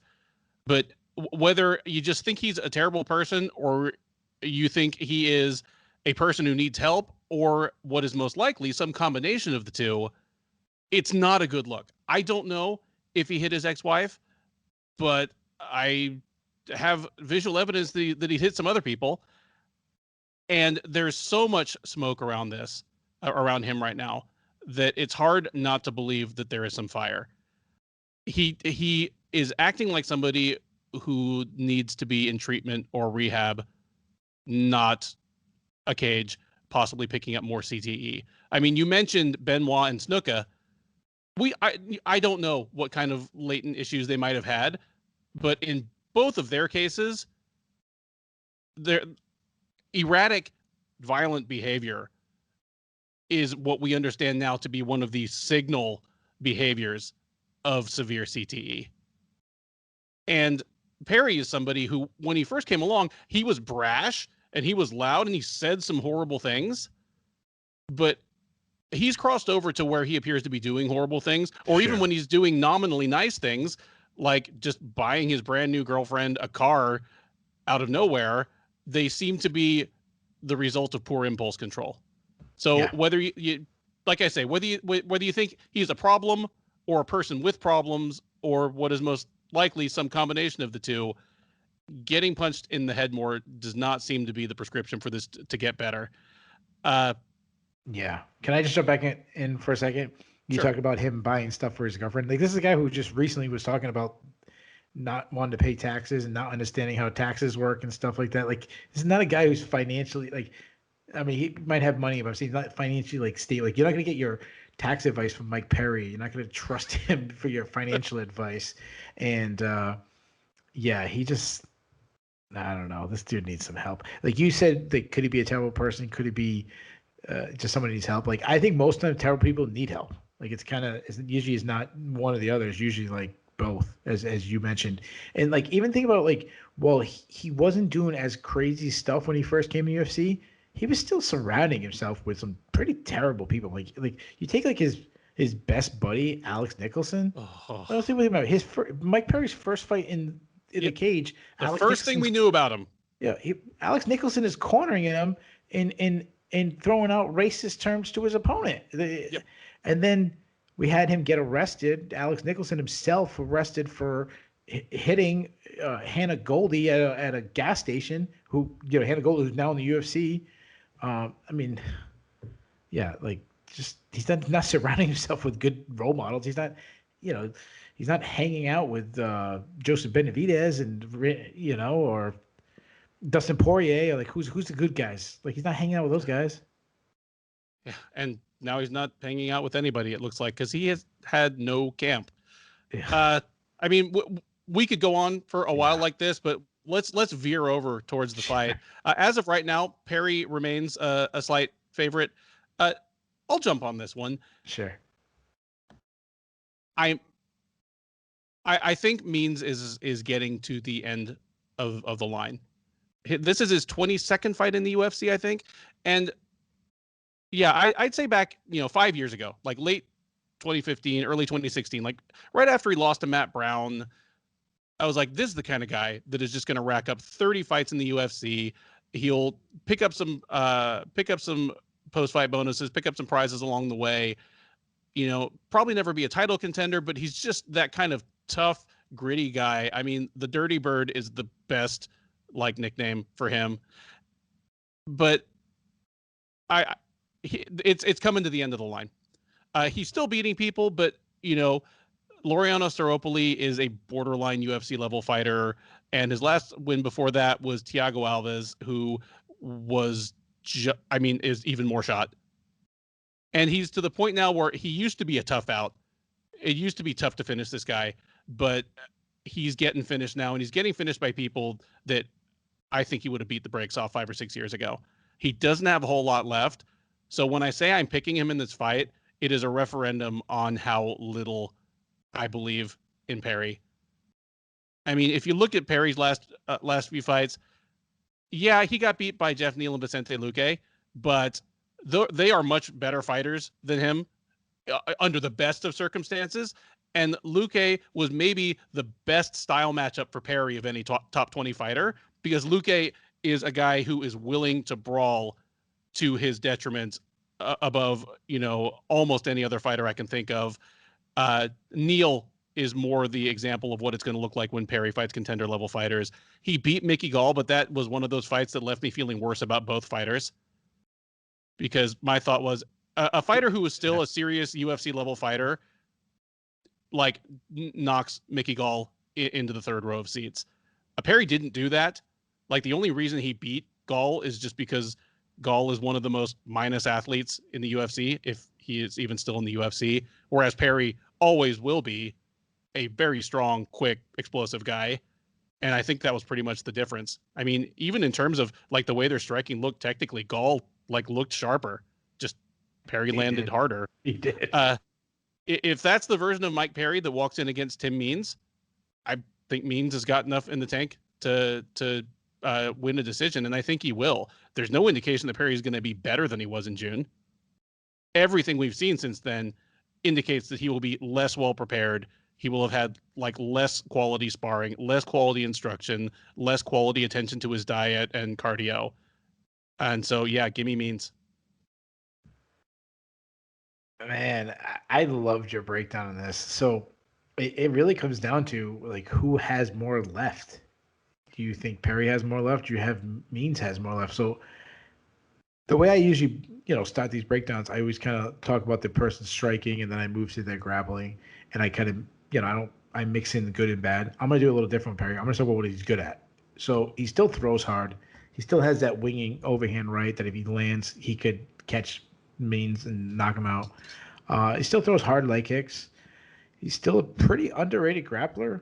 He's physically strong in the clinch. He's surprisingly always had pretty good takedown defense. I don't think he's a good grappler, but he's okay. Like you have to. Well, I should say you have to be a good grappler to beat Mike Perry strictly in a grappling match. I mean, he still beat Mickey Gall on the ground. And he surprisingly has decent cardio. Like Mike Perry can still go hard deep into fights. Now the bad, he's flat-footed. His hand speed has really slowed. He's really awkward. His hands were kind of staying to the side against Mickey Gall. He wasn't cutting angles at all. He lacked head movement. And the amount of damage he has sustained over the years, for a guy that we both think probably doesn't take care of his body anyways. But, I mean, you think about Jeff Neal, Vicente Luque, Max Griffin, Santiago Ponzinibbio. Like, those guys, I mean, they beat the brakes off of him. Even, like, some of his wins, like Danny Roberts, that was a crazy war. Paul Felder was a crazy war. So he's taken a lot of damage. So let me move over to Means. I was watching Tim Means' interview today on the virtual media day, which anybody can check out over on Sherdog YouTube page. And I was on the Sherdog YouTube page and watching it. And what I liked about Tim Means is that he knows what he's at, and he knows he's at the end of his career. But the guy asked him, how long are you going to go? And he's like, well, I'm going to go till my body can't handle it anymore, and I can't get paid for this anymore. But he seemed like he realized that that's coming really soon. Now, when I look at Tim Means, he's southpaw.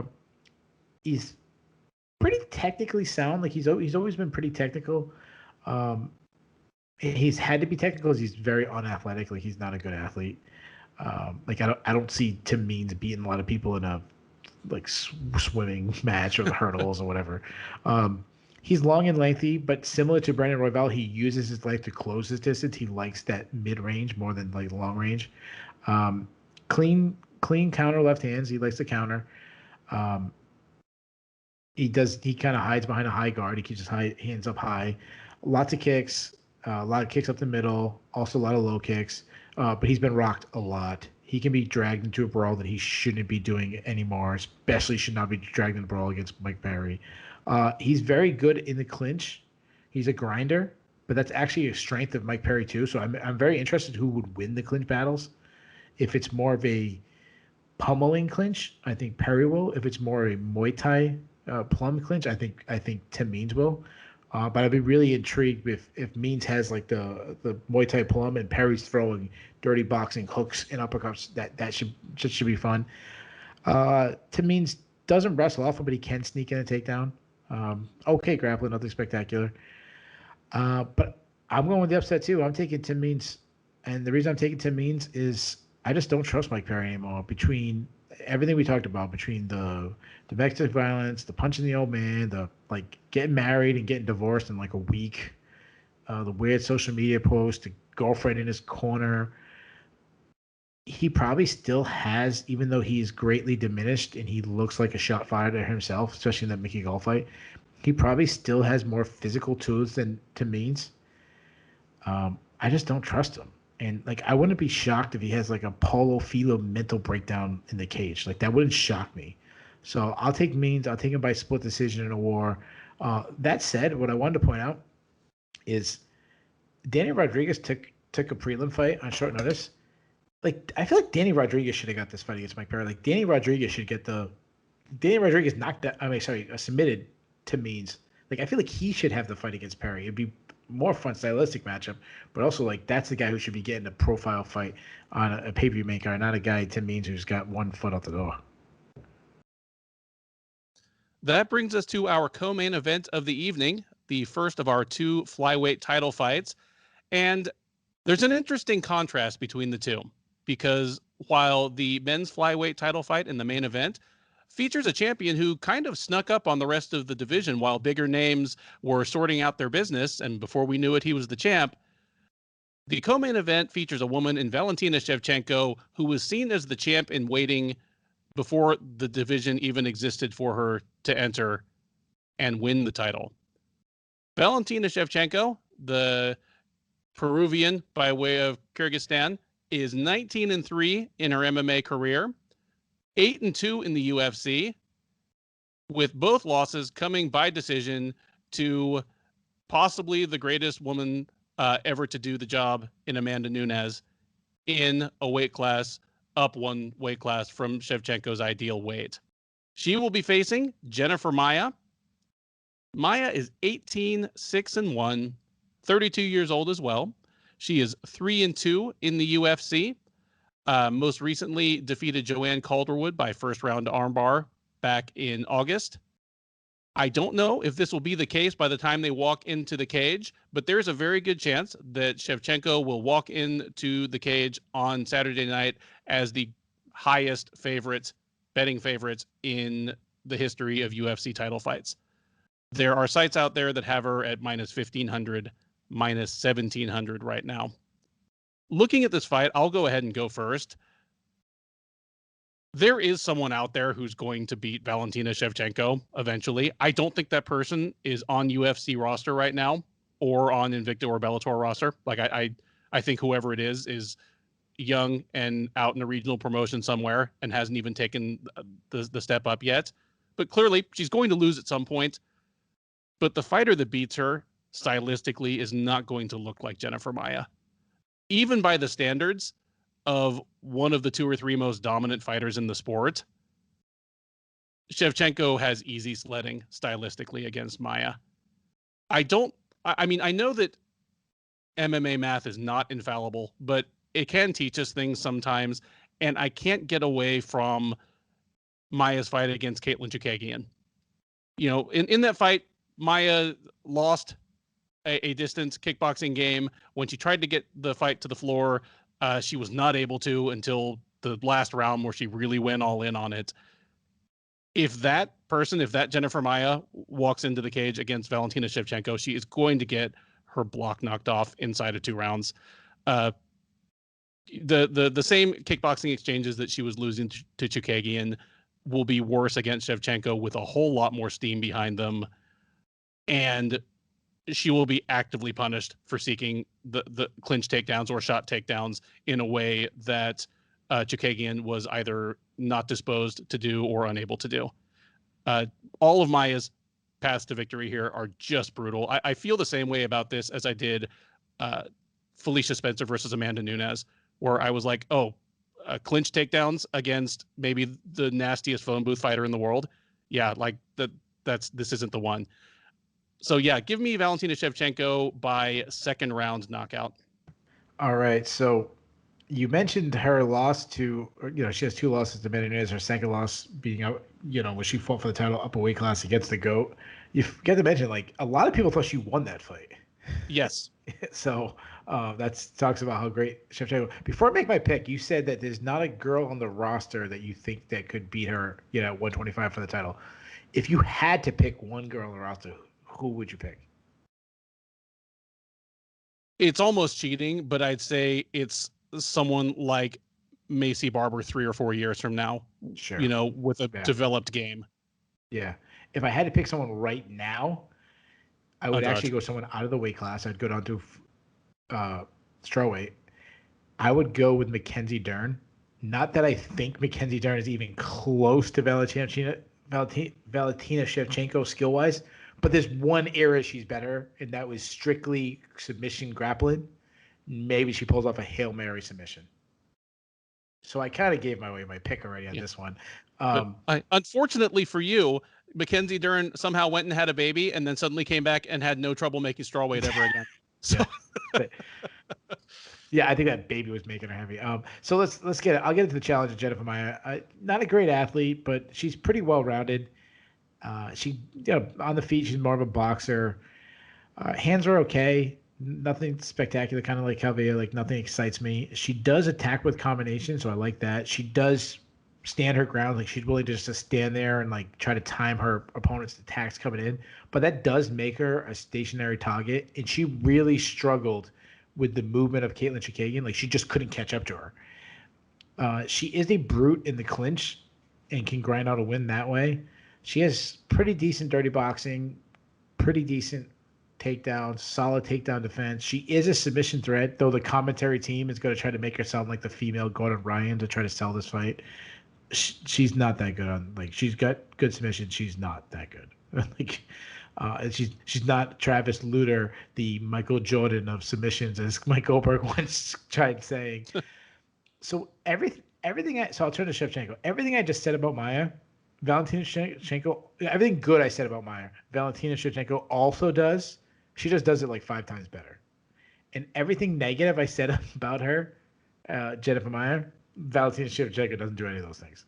This is a blowout. The website I use for betting, she's a negative 1,300 favorite. You said there's one site that has her negative 1,700. I mean, if you really want me to talk about Valentina Shevchenko's skills, she's got the best jab in women's MMA, one of the best jabs regardless of gender in MMA. She's so accurate. She slides in and out of the pocket as good as anybody. She's like a knife going through a hot knife. What do they say? Hot knife through butter. Like she just slides in and out of the pocket so well. Her ground game might even be better than her striking, which is crazy. Great clinch takedowns, good throws, good trips, brutal ground and pound. I think she plays with her food for a couple rounds and then ends Jennifer Maia in the 3rd round. So this is the easiest fight of the night to pick. This is obviously my lock of the night. I think it's your lock, everybody's lock of the night. Yep. Valentina Shevchenko wins. If she loses, this will go down as a top 5 upset in the history of MMA. Oh, absolutely. I mean, numerically, it might end up being the biggest. And even in terms of the eyeball test, how shocking it was, it would be right up there. It would be, Sarah versus GSP level for sure. Yep. With that, we come to our main event. 5 rounds for the UFC Men's Flyweight Championship. The defending champ, Deiveson Figueiredo, is 19-1 overall, 8-1 in his UFC career. He is 32 years old. He will be taking on Alex Perez, who steps up on fairly short notice. Perez is 24-5, 6-1 in the UFC, 28 years old, a product of Dana White's Contender Series, and if he wins, will in fact be the first alum of Dana White's Contender Series to win a UFC title. Right now, the odds are not with him to do that. The odds makers favor Figueiredo as a healthy 3-1 favorite, sitting right around -300. Perez, you can get him around +240 or +250. Before we break down this fight, just another off-the-cuff question for you. The original fight was meant to be Figueiredo versus the returning Cody Garbrandt. Garbrandt had already returned. Garbrandt in his flyweight debut. Who would you have favored in that fight? I would have picked Deiveson Figueiredo. It would have been an exciting fight to break down simply because of their styles. They're both, the heavy boxing, heavy hitter style. So that would have been fun. So I might change my mind if that fight gets rebooked when I do film study. But just in a vacuum, I would take Figueiredo. Awesome. As it stands, it is not Figueiredo versus Garbrandt. It is Figueiredo versus Perez. And I've got Figueiredo in this one. I mean, that's not me stepping out on a limb. He's a 3-1 favorite for a reason. But looking at him, there are avenues to beat him. He's 19-1, but I mean, even despite that sterling record, he has vulnerabilities. The question is whether Perez can take advantage of any of them. His one loss is to Jussier Formiga, and that one, Formiga just put on a clinic on him. Took him down, took his back, or moved into mount or side control in all 3 rounds. And it was a perfect encapsulation of what Prime Formiga had been doing to some of the best fighters in the world for the better part of a decade. Almost like just a little mini-sized Damian Maia, even though he was not a plus athlete, just was able to take people's back standing or find little trips and just was able to get the fight into his world. And he did that against Figueiredo, against a guy who was bigger, faster, stronger, younger, a better striker. And in spite of that, Formiga just completely washed him. I mean, it's Figueiredo's only career loss, and it's Formiga's best career win, in my opinion. Perez is not going to do that to him. Vulnerability number 2, Figueiredo can be hit. Even in fights where he wins, and even in fights where he blows the other guy out of the water, he's been hittable. I mean, his 2 fights against Benavidez were just complete destructions, but Alexandre Pantoja, hit him some. John Moraga, hit him and did some damage. Just Figueiredo came back with more, and it was all over. So there's the question, can Perez hit him? Well, sure, he's going to hit him some. Will he hit him enough to hurt him? Will he even hit him enough to win rounds? That kind of brings me to the last thing. One of Figueiredo's advantages is just how big and strong he is. But as he moves further into his 30s, that also becomes a liability. He is a guy who has openly said that the weight cut is brutal for him. And that never gets easier as you get older, unless you're Mackenzie Dern, apparently. And he fights like a guy who was mindful of his gas tank. He is a wait, then explode fighter in a way that, I mean, their skill sets aren't exactly the same, but the kind of time and gas tank management reminds me of the tail end of Jose Aldo's prime, where it made sure to throw enough strikes to win the round and maybe kill you. But we don't know, exactly what he'll look like in a 4th or 5th round. He's never been in one. It's not too often that he's even in 3rd rounds. So maybe there's the chance that Perez can drag him into deep waters. I don't see any of that happening. I like Perez as a fighter, and at 28, his best days may be ahead of him. He's got that little window before, the flyweight reflexes start to tail off. But, his last 3 fights, he wiped out Jussier Formiga by kicking his leg in, which just doesn't tell me a whole lot about him because I don't think he's going to do that to Deiveson Figueiredo. Then Jordan Espinoza is 1-3 in his last 4. He has another fight in the UFC, but he's probably fighting for his job. Before that, it was Mark De La Rosa, and Mark De La Rosa has lost 4 straight, and you and I basically just both tacitly agreed that he's probably the worst flyweight in the UFC. There's been nothing he's faced to even prepare him for this, and the one time he came close, it was against Joseph Benavidez, and Benavidez cleaned his clock. I expect that Figueiredo will do the same. Figueiredo does. He's measured with his output, but that doesn't mean he wastes time. I've got Figueiredo by 1st round knockout. Take us home. All right. So, I'm more excited about this fight than I would have been the Garbrandt fight, just simply because Perez deserved it more, and I'm definitely a purist in that sense. I'll start with the champion Figueiredo. Obviously, the thing that jumps out to everybody is the power of Figueiredo. That said, I just want to point out that he's not Francis Ngannou of the flyweight division, as the commentating team's going to pretend he is. I think some of his, especially his recent knockouts, a lot of it had to do with Joseph Benavidez being shot, or pretty close to being shot. I don't want to take this as me being negative on Figueiredo because he is a fantastic counter striker. He's got he's very good at picking up the timing of his opponent's attacks, where he does it so fast. Like he picked up Benavidez' timing really quickly. The thing that most impresses me is his ability to strike with power while moving backwards. That's like that Chuck Liddell abilities I used to talk about. Really good head movement, uses feints to draw out attacks. He will fight from both stances, though he's much better in the orthodox stance because of his right hand being a big power punch. He throws punches from weird angles, so it's hard to see. He will wait. Like you talked about him being conserving his energy, and I definitely see that's something he's seen definitely more recently. But he'll waste some energy because he throws a lot of looping stuff, or a lot of times some ineffective stuff. Like there was one fight against Pantoja, he like just ran at him and threw a punch. Just ran full straight and just threw a punch. Like it was a bar fight. Like you just saw your girlfriend kissing some guy at a bar.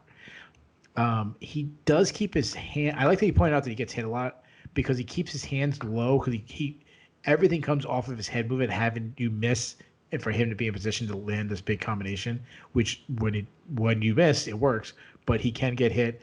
He does keep his chin high. The other thing probably the second thing that most impressed me is his elbows. If you crash the pocket on him, he'll turn from punches to elbows. So you'll run into an elbow. That's really impressive. He doesn't check leg kicks. He's very strong in the clinch. He's a good wrestler. He doesn't use his wrestling nearly enough. Really good reactionary double. He did it to Pantoja. He's hard to take down, and if you take him down, he'll just get right back up. Like you can't hold him down. He's very hard. He is a submission threat. I mean, like he had that beautiful guillotine on Tim Elliott. So if Alex Perez thinks he's going to come out and wrestle him and he shoots like lazy and leaves his head hanging there, he'll get guillotined. Cardio is an issue, though. It's a big issue. I saw in that Benavidez fight, he was slowing down fast. I don't know if it was the moment. There was a crowd there. It was his first fight. That was the one that he missed the weight. There was that big weight cut. So if weight cut, as you mentioned, is already been a problem with him, he's even older. If this weight cut is hard, that might drain his energy even more. Now let's move over to Perez. So you pointed out the Joseph Benavidez fight, and that's the fight that everyone who's counting out Perez keeps pointing out. So I rewatched that fight, and that's the one that I remember. I didn't remember what it was, but I remember thinking there's something I didn't like about that fight. Now one was the Yves Levine stopping Joseph Benavidez from striking Alex Perez. But the other thing I didn't like was Alex Perez went for a takedown, and Joseph Benavidez punched Alex Perez in the back of the head 50 times in a row. 50 times in a row. And I'm watching my TV, and I'm like, how is nobody mentioning that just back of the head, back of the head, back of the head? So I'm pumping the brakes a little bit on that one. I'm kind of giving him a pass on that one. That was also he's a young fighter. That was also his first big challenge, which, a lot of people could use it against him, which I understand why they are. So Alex Perez is a very basic striker. But I actually like that about him because he's good at the basics. He's you mentioned Pantoja being, I'm assuming not Pantoja, Figueiredo being a big flyweight. So does Alex Perez. Alex Perez is a big guy himself, so he might be the first one that may be able to match Figueiredo's strength. Not in the striking, but in the clinch in these areas. He might be able to match Figueiredo's strength. He is a pressure fighter, especially in his last fight. He gets. Jose Formiga fighter, I blew a blank for that. He came right at him and just came out with a high pace. A tight guard. He does make the mistake of just kind of covering up and hiding behind the guard, which will be a big problem against Figueiredo. Figueiredo is going to bloody him up because he's going to take shots. Even though once he's blocked, he's going to be taking him against the arms and stuff. He's got a very good right hand. And I love that he targets the body a lot, which goes back to, the basics, but he will win with the basics. That's how he's, if he's going to win. The Formiga calf kicks were fantastic. So good. He's a very good wrestler. Good top control, good ground and pound if he gets it. I loved in his, and you mentioned the De La Rosa being low level, but when he got De La Rosa down, he kept grabbing his wrists and then controlling and then throwing a punch. So he controlled so well. Low level competition, but I like that. So, into the prediction, Figueiredo is a 3-1 favorite. I think the line should be much closer to that. Yeah, I've been killing the line. I don't know who's making these lines. I've been killing it all day. Maybe I'm going to sound like an idiot because maybe these guys are right, but Obviously, I like Figueiredo's counter-striking style. I love his offensive grappling. He will definitely check the chin of Perez several times. However, the deeper the fight goes on, the better I think Perez will do, especially if Figueiredo slows down. Add in the fact that he could add some wrestling in, which might slow down Figueiredo, in those leg kicks. If he can find a home for leg kicks early, that will zap the cardio and the power of Figueiredo, and that changes Figueiredo so much. So I've called 3 upsets already. But if you remember, I did not call my upset special of the day. That's because I was saving it to the very end. I am calling it right now. I am taking Perez behind a heavy leg kick game. I'm probably the only one taking him, but I'm saying Alex Perez wins by unanimous decision. And that is my upset special. You heard it here first. Keith Shillan with the upset special and new. First alum of Dana White's Contender Series to wear UFC gold. He's calling the historic win, the big upset. So he and I have a recap show scheduled for after UFC 255. If that show is canceled, it's either because one of us was right about Figueiredo Perez and the other was wrong about Shogun versus Craig.